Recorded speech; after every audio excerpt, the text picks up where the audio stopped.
Hey friends, I'm excited to be with you today. Today we're going to be talking about how we define success and how that very definition can determine whether or not you achieve the success it is that you want in your life.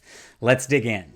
Hey there, I'm Matt. I've been a human resources professional now for over a decade working in healthcare, hospitality, and higher education. I was also born and raised in Pineville, Louisiana, and it was my small town upbringing that gave me the principles upon which I've been able to live a happier, more successful life. I want to bring you those principles right here, right now. This is Small Town Socrates. Let's go ahead and get started. To kick us off as we talk about this today, I want to start with a little bit of a personal story. I'm 39 years old, and over the course of my life, I have had multiple ideas for businesses, right, that I could have launched but didn't.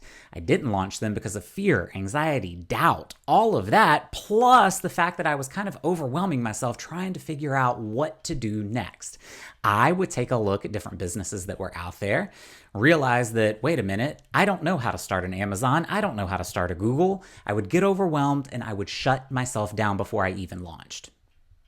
What I've realized over the course of time is that it wasn't my fear or anxiety or doubt that was holding me back. What was actually holding me back was my own definition of how I was defining success for myself. Let's really dive into this because I want you to spend some time here. How you define the word success actually determines the amount of success that you experience within your lifetime. You see, as I was wanting to launch a business, I was holding myself up against the standard of Amazon and Google and eBay and McDonald's and Walmart, wanting to launch one of these huge businesses. But what was happening was I was getting so overwhelmed at how to figure out how to do that, right?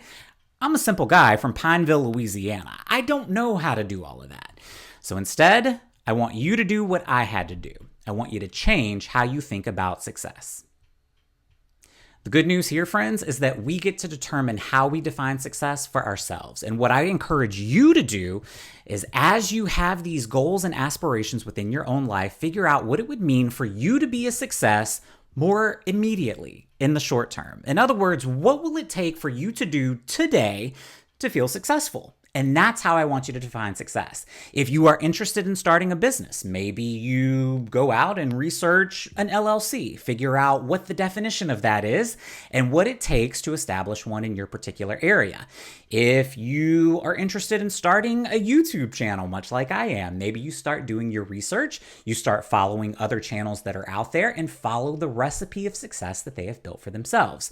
I'll tell you personally, for me, the definition of success that I operate by is simply recording this video and getting it posted.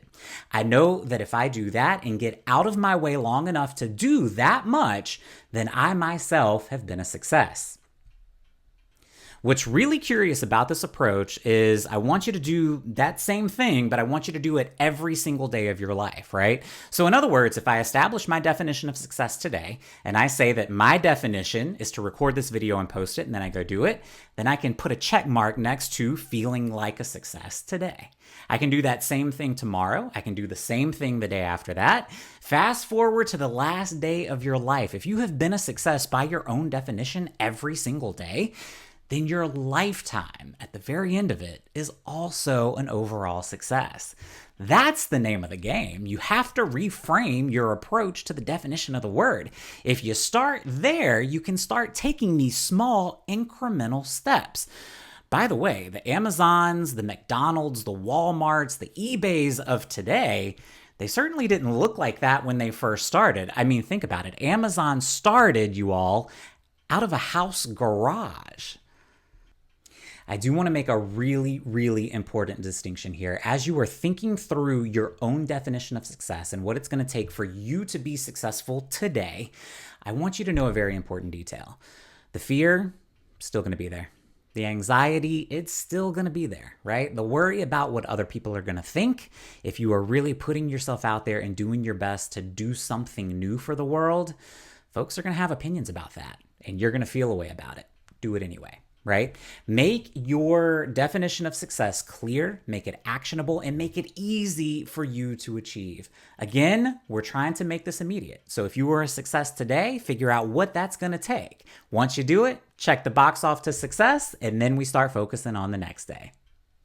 And the best thing about this is that it's actually backed by scientific research. If you break down your journey into bite-sized pieces, you are more likely to follow through and continue on the journey, which is what is going to lead you to the ultimate success that you want.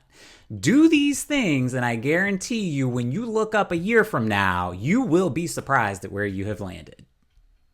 So in addition to thinking about your definition of success and how you can take a small step forward and be a success today, I also encourage you to go out there and sprinkle a little love in the world. It needs it, and you know you wanna. I'll talk to you next time. Have a good one. Thank you so much for spending some time over on the Small Town Socrates channel today. If you liked what you heard in today's video, I encourage you to hit that subscribe button. You'd be sprinkling some love my way, and I would be most appreciative. Have a good one, y'all.